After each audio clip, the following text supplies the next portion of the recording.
Hi everyone, it's Connie again with today's money tip. And today's money tip comes from a conversation I had at the group kickoff call for the Managing Cash with Connie. I know, it's so original. On Monday, we had the kickoff and we were talking about how we go into avoidance around numbers and money. And it reminded me of a couple stories of my own life of how I have done that. One was I'm going to out myself about my weight and how I really dislike weighing myself.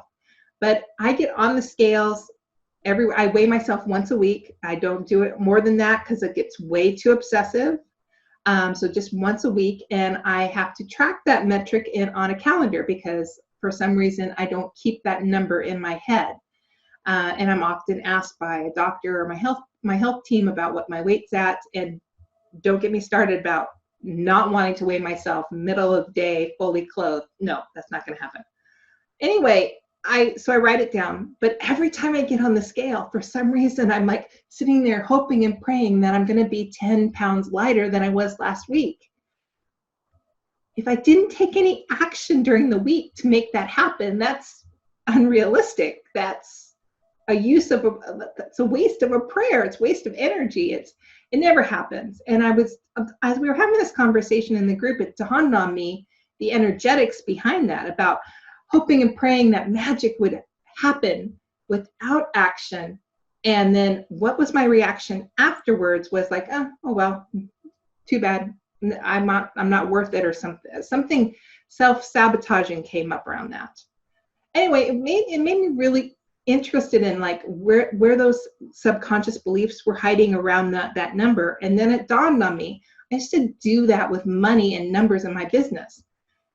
So today I'd like the money tip for today is look at how you are using words and subconscious beliefs that might be getting in your way, especially during this time, during COVID-19, how that might be getting in the way of you innovating and taking advantage of opportunities and rethinking the process, maybe even looking to see what you would let go of.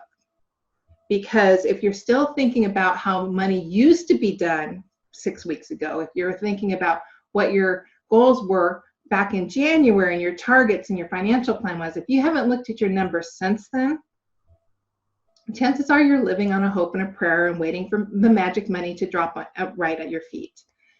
It's not going to happen. I think you know that, but I want to encourage you to take a deeper look at those numbers and then use the numbers to empower you to make choices going forward.